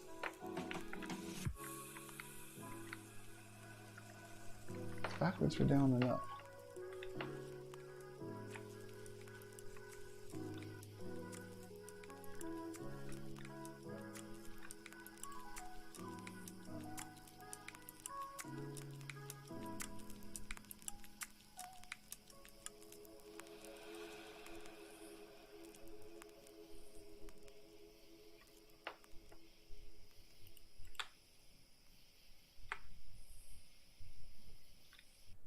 Oh no, everything's good. I just was reading it wrong. Because down, down, and up, up is weird to see in there. Alright, down, down, up, up, left, down. Perfect. Okay, everything's working. Alright. Now let's make it do something. Let's make it do something. We're going to...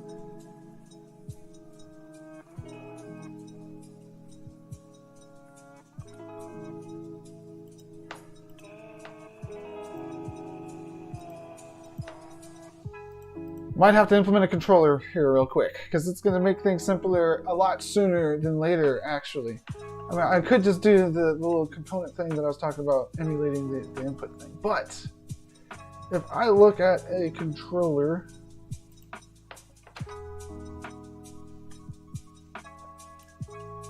it'll be easier for me. And I'll just set up my controller in the keyboard thing for now. Yeah, that'll work. That'll be simple enough. It's not going to be too simple, but this is the way.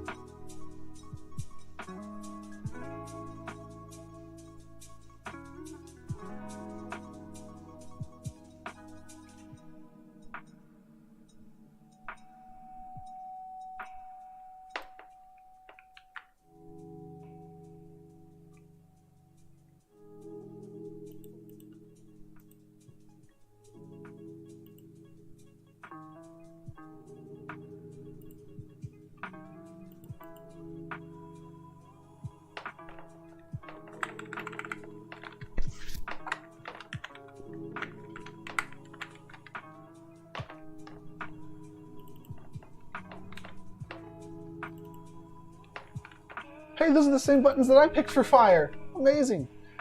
Okay, so those two, I'll be able to just use the predefined keys now too, to make it a little bit easier. Among many other things that this will make easier. Register keys up is going to be key up or key W.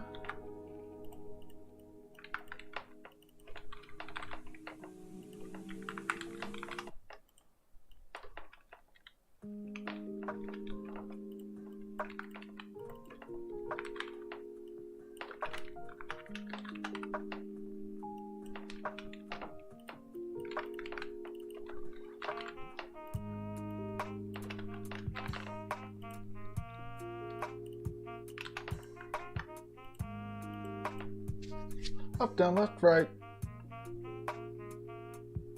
Fire.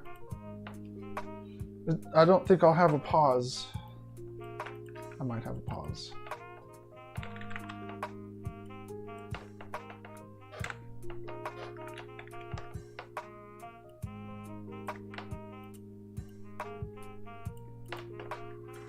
No, there's no start button right now.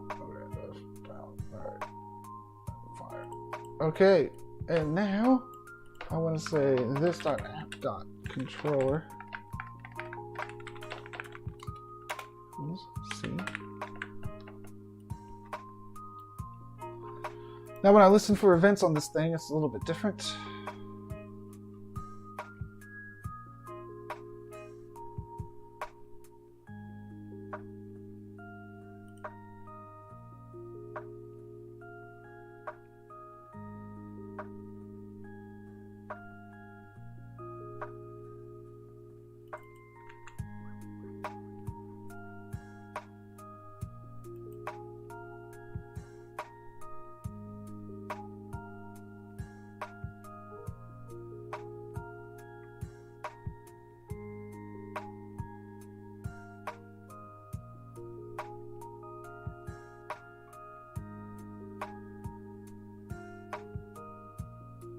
Okay, so now that we have that in here,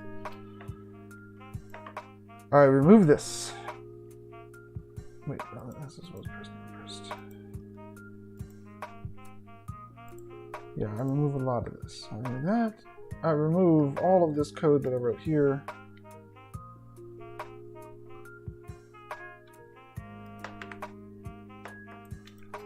That's most of what this does. The next thing is the player ship. It gets its script added.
All right,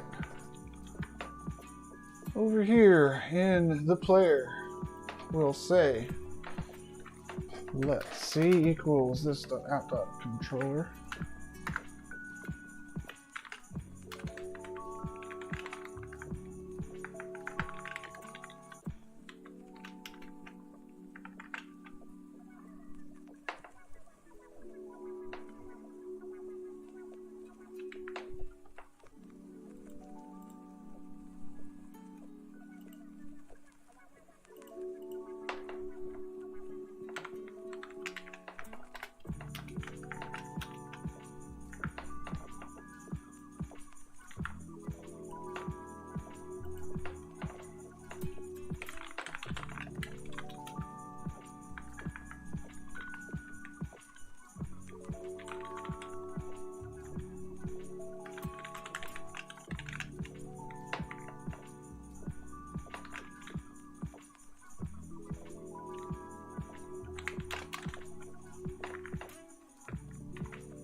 Right now I'm coding this because it could be an axis later instead of button press if I want to do the gamepad support eventually.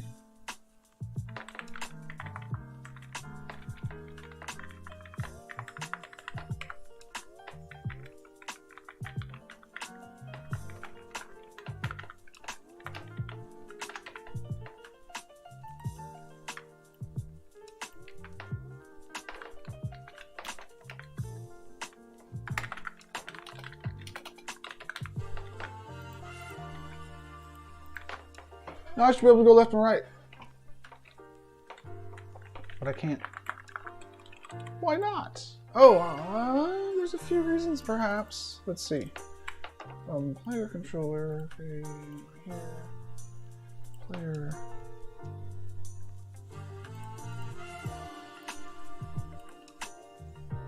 Well, that could be a reason. I never assigned it.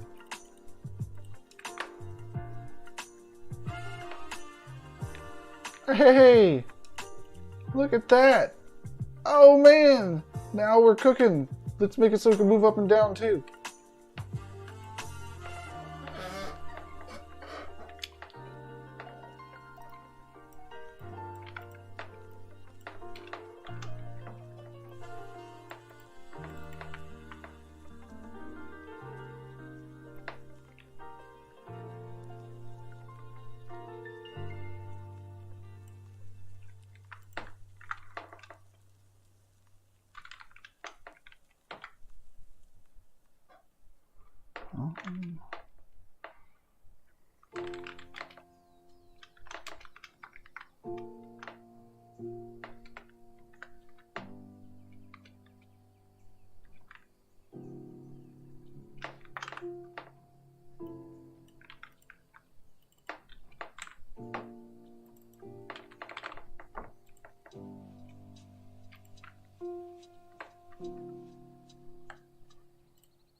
Yeah.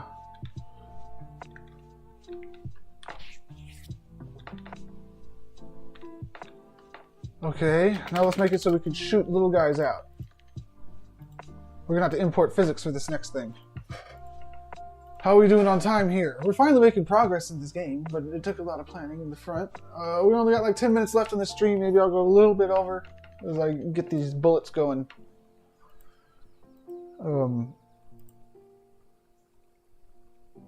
Okay, player ship.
Wrong side.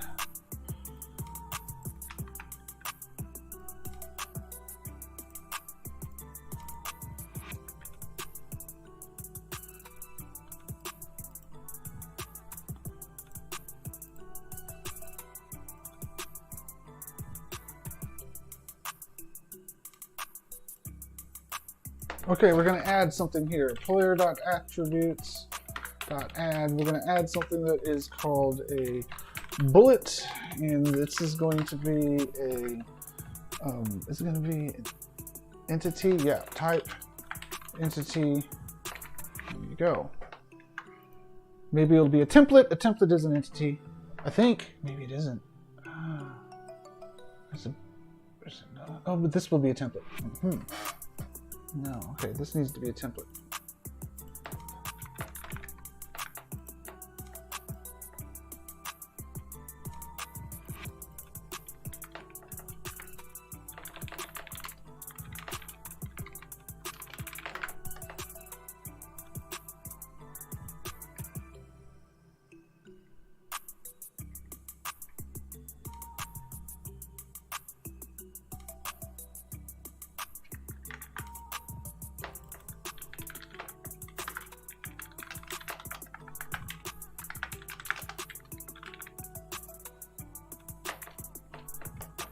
Is that correct?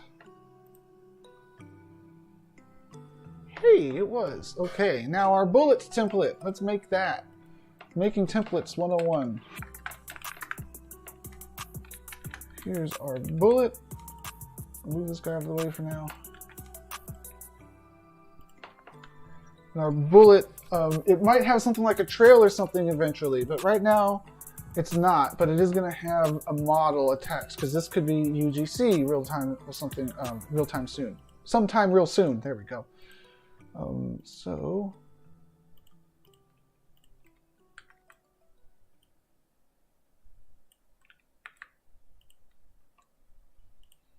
all right.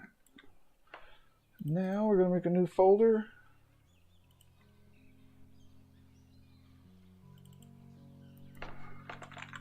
All templates. Then we're going to turn this into a template. Very good. Bring back the player. Assign our bullet template. Okay, now that just got it defined in the script. Now I still am going to... Oh, wait a second. That's positioned wrong. That's more like it. Let's make it fire now. Okay, that means that...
It could have more than one gun. That could be an upgrade in the future, so I just wanted to get the code written and dealing with guns as an array.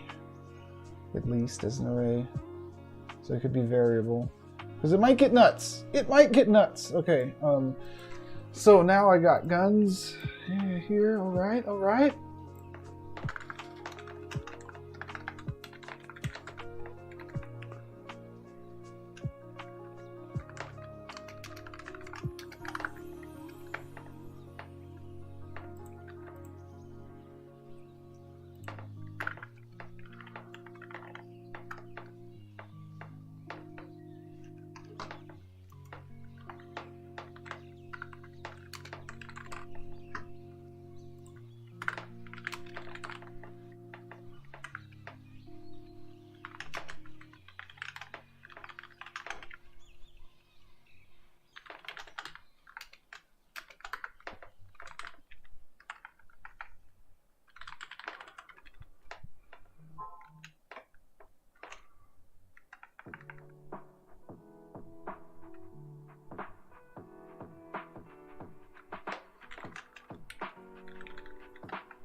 Bang, bang, bang, bang, bang. Bang, bang, bang, bang, bang. It's working. Awesome. Okay, now I need to actually fire something. So this is what I'm going to say. All right, now, before I even fire something, how am I going to know that I fired it? If not, if the thing doesn't move or something. Let's see. I'll make my gun bullet model huge.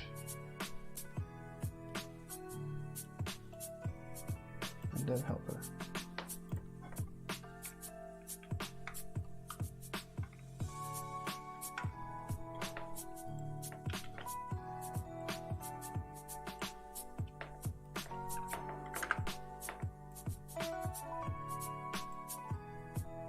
I would make this a teapot if I could. Here, if this giant thing appears, then I know my bullet shot.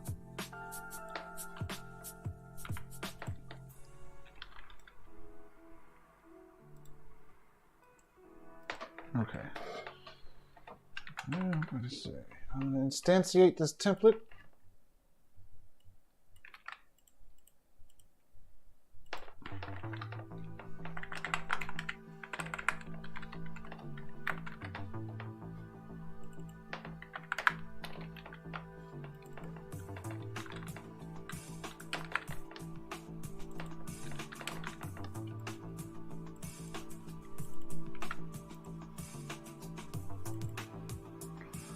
I'm going to add the bullet to the scene so it doesn't attach to my ship.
Let's see how that works.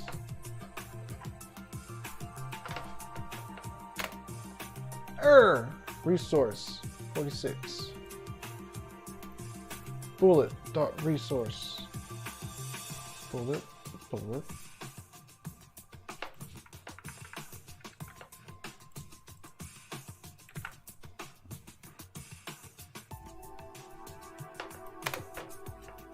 Instantiate.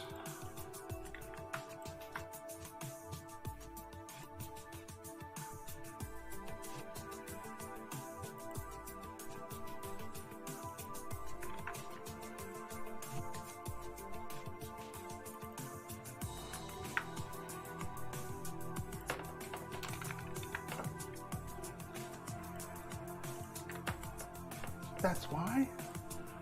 There's your problem right there, man. You're dereferencing an old pointer. Come on, man. Open your eyes. Okay, let's make our little thing fly forward. It's easy peasy and awesome now. Here's our bullet. Not even going to use physics, I think. For this round of the thing, I'm not even going to use physics. There's a physics engine I could use, but I'm not going to use it because I just need to get this thing hammer jammed out. I only got a few more minutes. Add.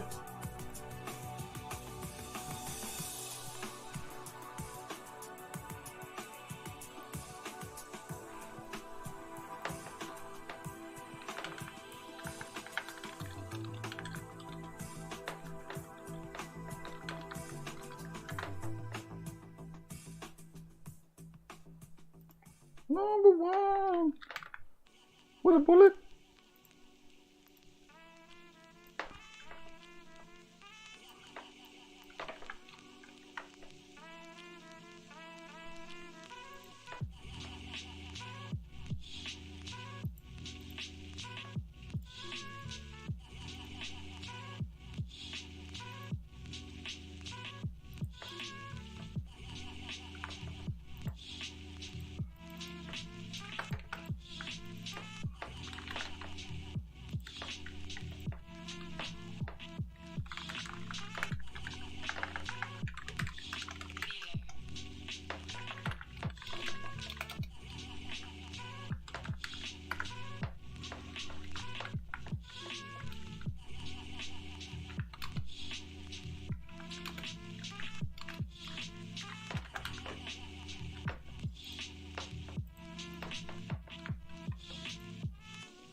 about to shoot some bullets.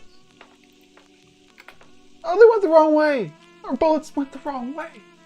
They went backwards. It's because up is down. This is going to be so annoying for me. No, we want that to be going forward. So we want this thing to be rotated. My gun is backwards. There, now my gun's not backwards. But my bullet is backwards now.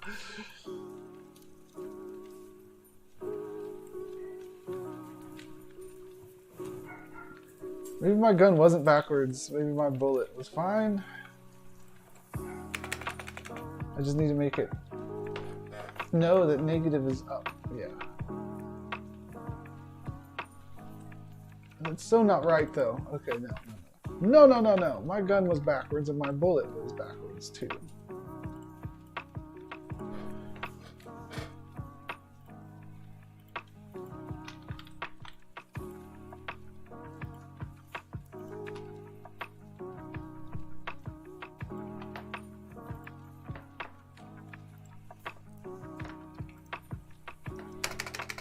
Oh, what? How's my bullet still backwards? Maybe I gotta refresh.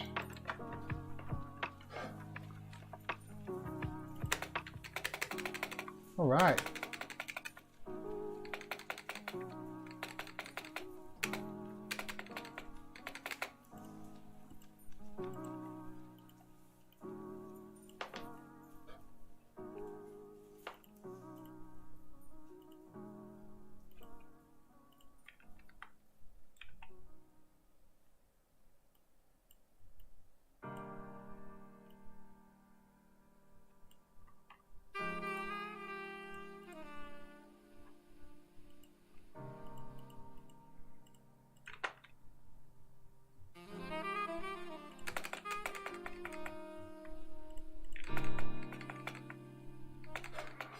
Okay, now let's make it so we shoot something that's flying at us, and then we'll call it a day. We got to make an enemy real quick if we got time.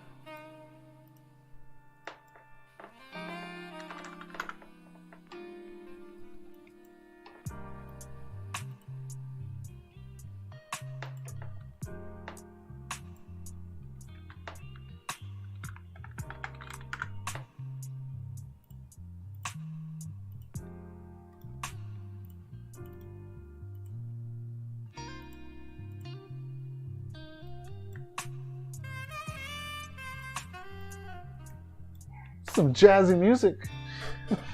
Jazzing out here. Okay, so the enemies are going to be the evil cubes. The cubes should be the good guys. Here they're going to be bad guys. Okay, and then we shoot these guys down. Oh, they need the direction so we know which direction they're facing. No, they're just the cubes.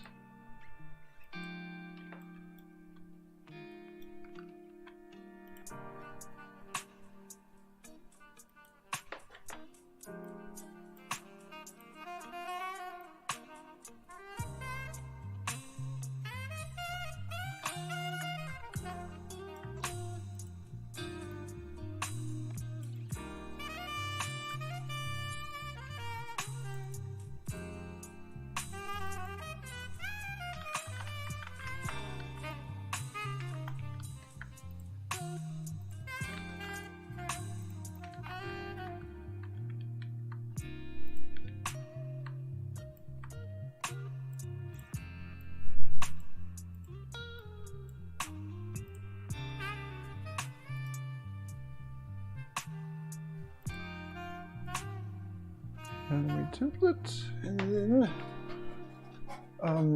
I'll just have this on there for this first one to test it out. Yeah.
Okay, the bullets will be empty at first. I'm not going to use the physics engine at all here, although I probably will work my way up to the physics engine, most likely because physics is awesome. Although maybe it's more performant not.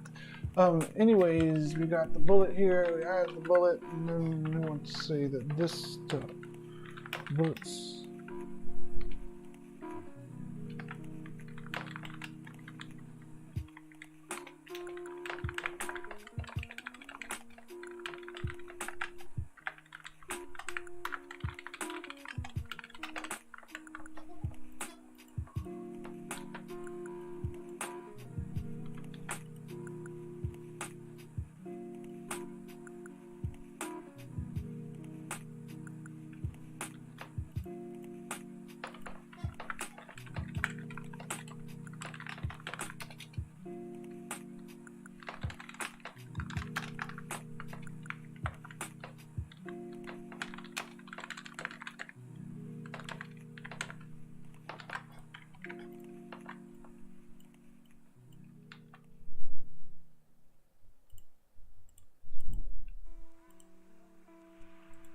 Keep on tracking.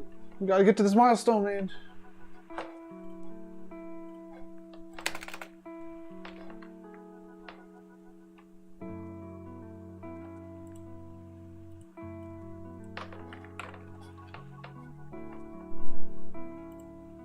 Okay, so let's not let these bullets go on forever. Let's delete these bullets after they get too far from the player.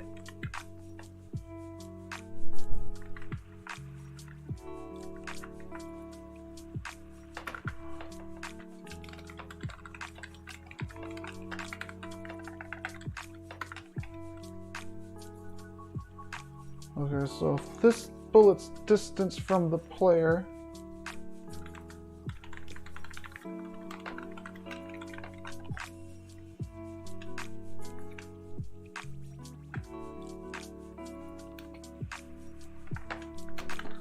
is greater than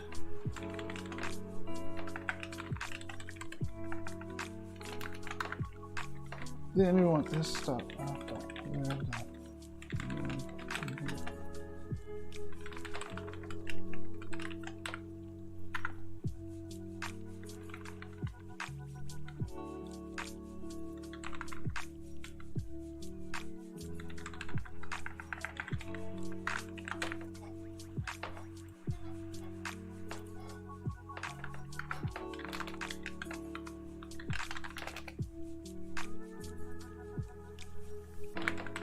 $3 meters. How far is that? I have no idea what the scale of my game is here. I probably should have paid attention to that.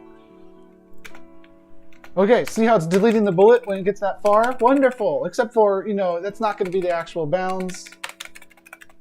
So let's just extend that to like 10. No, we'll go all the way to 20. Because it shouldn't call them until it gets out of the screen. This is the kind of stuff that physics could be used for. Like when it enters a certain kind of barrier, it stops.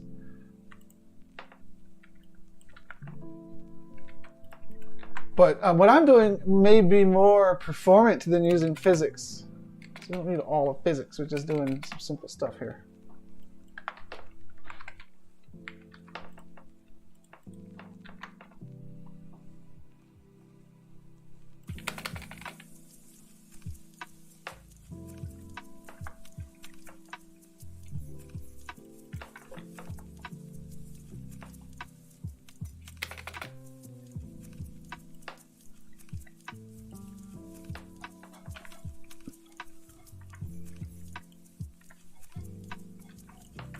Oops, I think this is going to be good. When I get to 12, it deletes them.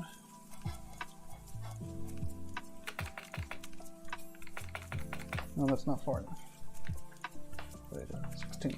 Okay, now I want the enemies to be raining down on us. So to do that, I got to code two things. First, I need to code it so I can blow up that ship. Yeah, that's what I'll code. That's what I'll code, and that'll be the day. And then the enemies moving will be next time, along with a bunch of other stuff. Hopefully next time, even replacing the models with GLBs, and then dropping it into the space, and then it's party time, man.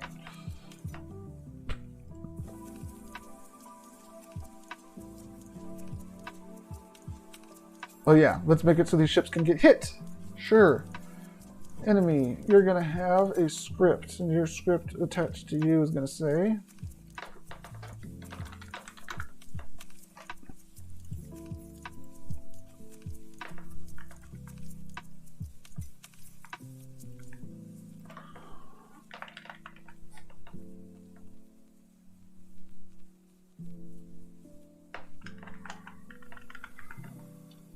the enemy is going to say,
this code is going to go into the bullet code, not into the enemy code. I think maybe an enemy. Oh yeah, an enemy controller is what I'm going to need, because I'm going to be just pumping these enemies out. That's where this code's going to go, and that makes sense because it will be able to detect for bullet collision with any of its enemies. It will be really optimized. Okay, but right now that's fine here. It's just going to go through. I don't need to do the health check, and I'm going to insta delete. And this is safe. This don't hit, and then break. No, I'll just let it hit. What if I just destroy? Only one bullet hit me at a time? No, they all can hit me. Okay, so edge case, I'll have to worry about getting hit by 2 bullets in the same tick. But right now, I don't need to worry about that.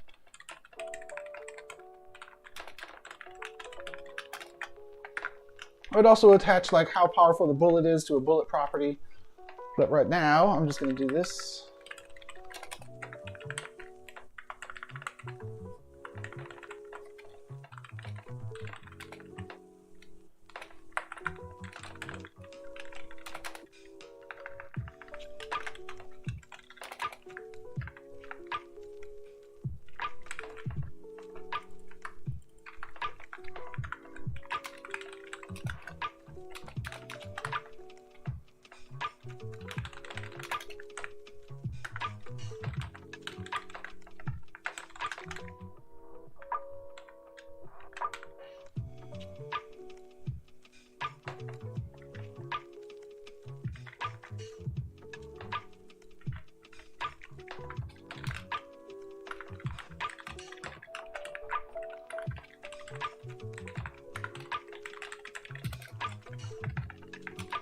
This will play the sound effect or do the visual effect or whatever it does for impact, because it's got to be fun to shoot the enemies. You've got to be shooting off their wings. That's what makes it fun to shoot an enemy multiple times. If the first time you hit it, it caused damage and you're just tearing it up until it blows up, real fun. Noises, dink, dink, dink, dink, dink, as it falls apart, good shit. Take damage is going to say console.log. Damaged. That will be replaced in the future. That's a placeholder function. Down here we got blow up.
Okay, I should be able to shoot my ship and blow it up. Oh no, I didn't define the radius.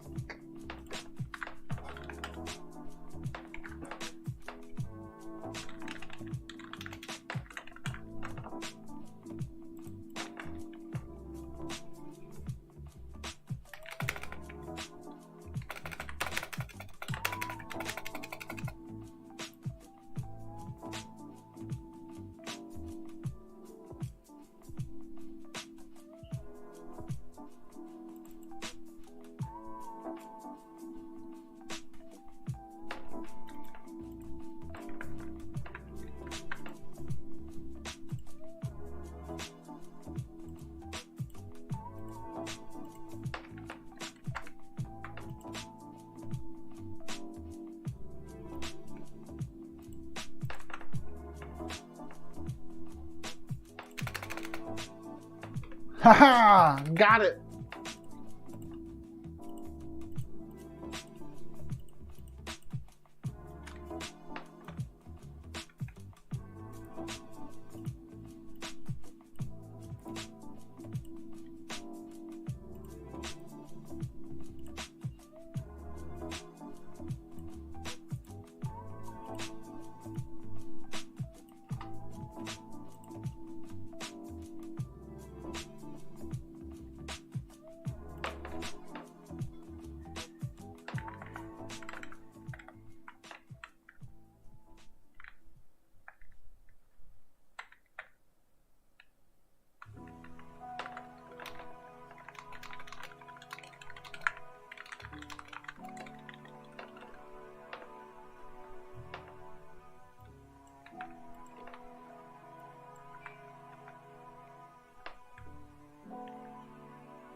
This is gonna be fun when you can mod the thing and you see your modded stuff in there. Modded bullets, modded powers, modded ship, modded enemies. It's gonna be good stuff.